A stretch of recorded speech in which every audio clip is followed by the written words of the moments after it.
Hey everyone, how's it going? Kit here. So I'm still at work. I was supposed to get off at 6 p.m. and I thought, okay, I'll get off at 6, I'll have time to go home, record a video, edit it, whatever. But I haven't. I'm still at work. They have me working overnights Thursday, Fridays, but then now they have me working days, Monday and Tuesdays. So my schedule's just all over the place. So I don't know. I thought I was supposed to get off at 6, but there's just so much to do, and I should have known that because my work, they're like, oh yeah, you get off at 6, and then it's like, oh, 2 or 3 hours later. Which is fine. I don't mind that, but I was kind of flustered because I'm like, I have a video to turn in like 2 hours. But luckily for me, today is the things you don't want to know, but I'm going to tell you anyways. So grab your tea, as Jake would say, or your beverage. Mine's a milk tea, Keating milk tea, Matt's favorite. And we're going to talk about things you don't want to know. I thought today's topic would be kind of interesting. As most of you guys know, I am half Japanese, half American, or half Okinawan, half American. And I kind of wanted to talk about just my experiences growing up half in Japan. I get asked that sometimes. And it was a topic that my coworker and I were talking about earlier today. And I was like, this might be an interesting topic to talk about. Because what is it like for us, who are somebody who's not completely American and completely Japanese growing up in Japan, a pretty homogeneous society? I think if you ask any half person, right, I think most of them, well, everybody will have a different story to tell. Everyone has different levels of experiences. But I think for a lot of us, especially a lot of us who grew up in my era, and before that, have maybe some horror stories. Some worse than others. Me, I was actually pretty lucky in terms of like how I was treated as a half kid growing up here.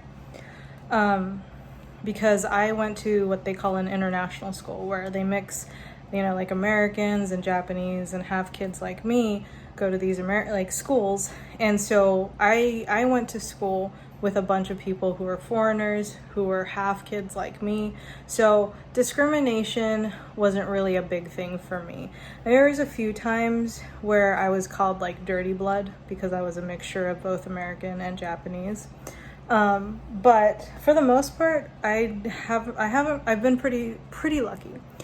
There are times, like even now as an adult, like I'll go to a store and I'll speak to the employee or somebody over the counter in Japanese, and yet they refuse to speak to me back in Japanese. Like they'll try to speak to me in broken English as if I don't speak Japanese. Like they'll completely ignore the fact that I speak Japanese because I don't look quite Japanese. So I think what I've noticed with a lot of Japanese folks is oftentimes with half kids, they'll usually put us in a category of foreigner, what they call gaijin. Because if you're not in, I think most Japanese people's minds, because it's a homogeneous society, if you're not fully Japanese, you are a foreigner. And I think there's a lot of half kids who will probably attest to that feeling, not quite being able to fit in, even though and for me, it was okay because I spoke English and Japanese, but I knew a lot of half kids who didn't even speak English, who were kind of put in that category still of a gaijin because they didn't look fully Japanese.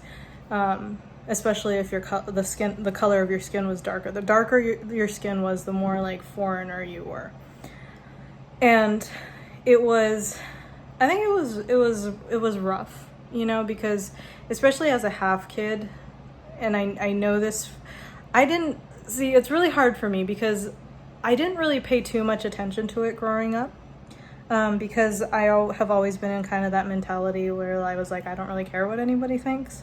It got to me sometimes, and I definitely felt that feeling of not quite fitting in, not quite being American, but not quite being Japanese.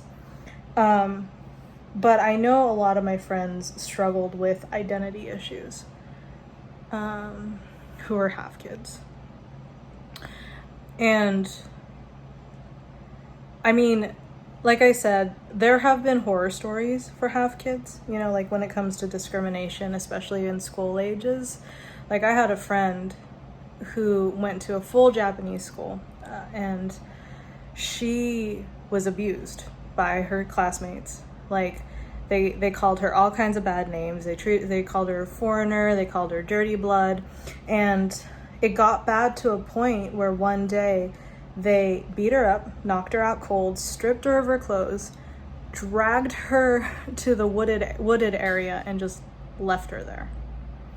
And so when she woke up, she was completely naked and just by herself in the middle of the woods in Okinawa. And, you know, that was like, I think she said elementary school or middle school. I mean, kids can get brutal.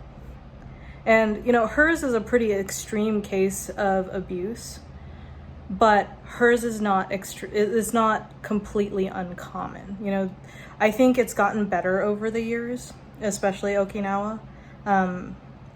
Like my sister has been pretty fortunate in that she hasn't really had to experience that kind of stuff, and she goes to a Japanese school and all of that. But especially for, I think, kids like me growing up in my generation and older, especially like post-war kids, if you talk to like half kids from post-war generation, will probably like attest to some of the abuse and just discrimination that you receive as a half kid. So, sorry, I'm trying to put this down because I was like tired of holding it. Let me see. So, I don't know, like, my gosh, I feel so gross. I feel so gross and stinky. I just want to go home and take a shower. But yeah, I think, like I said, I think the level of like how discriminated you were depends on each person. I didn't feel that much, but I was fortunate enough to be going to an international school, or like the schools on base where there was like a lot of half kids. But there's a lot of people in rural areas of Japan, and I think actually mainland Japan might have it worse than Okinawa, because Okinawa at least has the big military presence.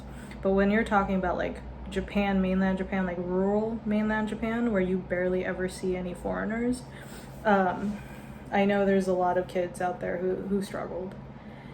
And it's really weird because like they love like fully foreign babies, you know, like they'll see like a blonde hair, blue-eyed child and be like, oh my god, they're so cute. But then you mix that, you know, you take a half kid, and then all of a sudden it's like, I think in their mind it's because they can't quite place the kid in a box, right? Like they're like, well, she's not quite American, but she's not quite Japanese, and she's really not Japanese, so she's got to be foreign. And so I don't know, it was a very weird, like for me even coming back here, I still feel that, which is really weird. Like I said, like I'll go to convenience stores sometimes, or stores or restaurants, or just I'll be talking to a Japanese person, and they'll be like they'll just refuse to speak to me in Japanese, even if I can speak to them fluently in Japanese. They don't know what to do because I don't look Japanese. They're like, in their head they just don't compute, I guess. I don't know. Maybe they're just practicing English. I don't know. I try to give them the benefit of the doubt. But yeah, it was interesting growing up. It was a really interesting experience. Luckily, I didn't really feel that too hard when I was growing up in this, or like when I went to the States, because especially California, it's such a mixed race place anyways, that I didn't really feel any kind of discrimination. I remember one guy at Home Depot refused to go through my line because he didn't want to go through some like Asian person's line. I remember that.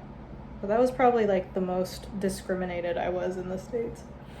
Sorry, I'm like crying. I got oils all over my face and now it's in my eyes.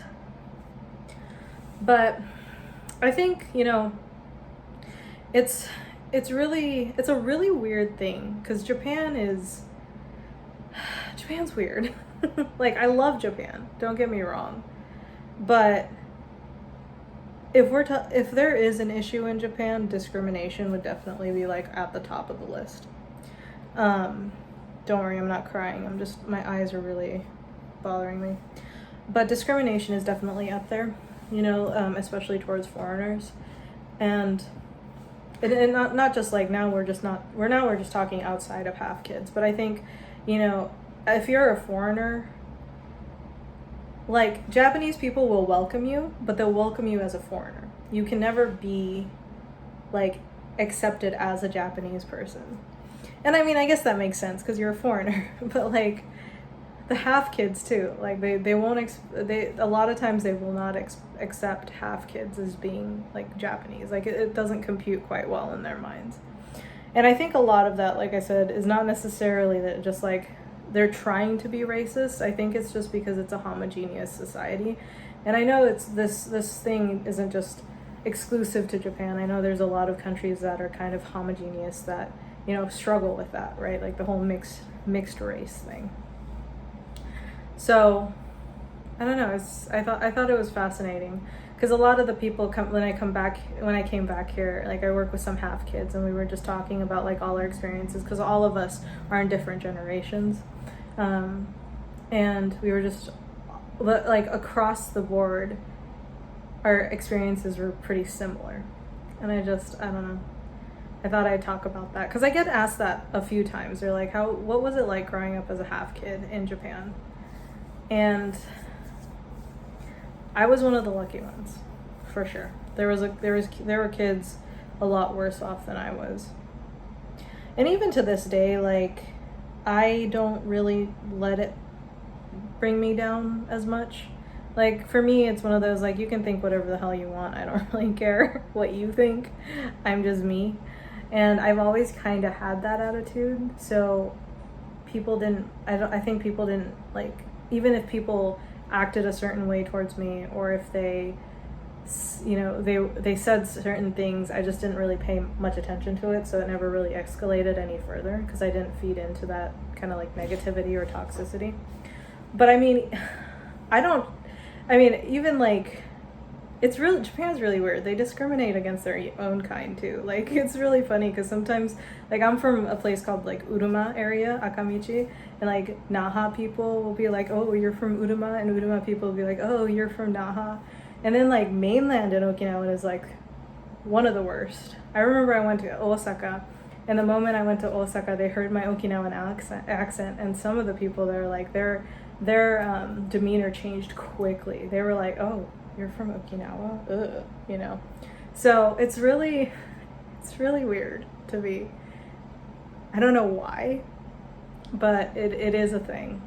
And it's like, it's weird. It's also strange because Japanese people oftentimes, I mean, it's rare that they're outright like mean to you. They're usually kind of like behind your back kind of mean. Like outwardly, they'll be nice to you. They'll be courteous to you. They'll act like they respect you. But behind your back, like some of the things that I've heard people say is pretty crazy. I don't know. Now, I'm not going to say, this is kind of like making Japanese people look bad, or, and it's not. It's a difficult thing. Like I said, it's when you're a one race society for a very, very long time, and you start seeing different people enter your society. I think it takes a while for people, oh my God, sorry, I didn't realize my camera was moving up. I think it takes a while for people to kind of get used to that, right? And like I said, it's getting a lot better. My sister, even my friend who ended up, getting the crap beat out of her, her sister also goes to high school now, and she's half, and she doesn't feel the same effects that her sister did. So it's getting better. It's getting a hell of a lot better. I think, especially because of the internet and, just the globalization of society, I think kids nowadays are a lot better about accepting people that are not the same, which I think is a beautiful thing. I'm not saying all of them are like that, but it's definitely becoming more commonplace, I think, to see people of different cultures and different races. And so I think, you know, like my sister's generations of kids are not as discriminatory. I mean, they have other problems, but at least that's not one of them. And so I think because of the internet, it's opened up so much more connectivity between cultures and societies. So it's not as bad as it used to be. And it's definitely getting a lot better. And I think from here, it's just going to get more and more better, especially as Japan starts to get lenient towards, you know, foreigners coming and moving here and stuff like that. I think it's going to get better. So I don't want you guys to take this video and be like, oh, Japan's terrible, Japan's a bunch of racists and stuff like that, because that's not true. I'm just talking about my experiences having grown up as a half kid and some of the stories that I've heard from people who are half. But there are people who have grown up in Japan as a half kid and just had a completely, you know, beautiful childhood and like had no issues being half. So it's definitely subjective. It really depends on the person, but I think, like I said, the more technology connects us as humans, the better and less discrimination is apparent. So I don't know, I just thought that was interesting. I really wanted to kind of talk about that and my experiences growing up here as a half kid. I can't really talk about what it was like for me growing up in the States because I didn't. But I don't know if it would have been as bad because, like I said, especially the areas that I grew up in, which was the west coast of the States, that, you know, is more like mixed, you know, like California and Washington and stuff. So I didn't have as bad of a time when the small amount of time I spent there as a kid. But yeah, there were some moments that was kind of rough growing up half in Japan. And like I said, I still feel some of the effects sometimes, but not as bad as some. There's a really interesting documentary, and if I remember in the description, I will pin it down below, but it is a documentary about people interviewing half kids growing up in Japan. And it's a really fascinating documentary, so if I remember to put it down there, I will, but if not, you guys could probably search it. Anyways, I'm gonna go. I gotta get this video up and I want to go home and take a shower. But if you guys have any questions, feel free to ask it below. But thank you so much for watching this episode of Things You Don't Want to Know, but I'll tell you anyways. I love you guys so much. And other half kids out there, if you guys are half, feel free to leave your experiences down below. I think it'll be really fascinating for some people to read through some of those experiences. So, all right, I love you guys. Peace. Bye.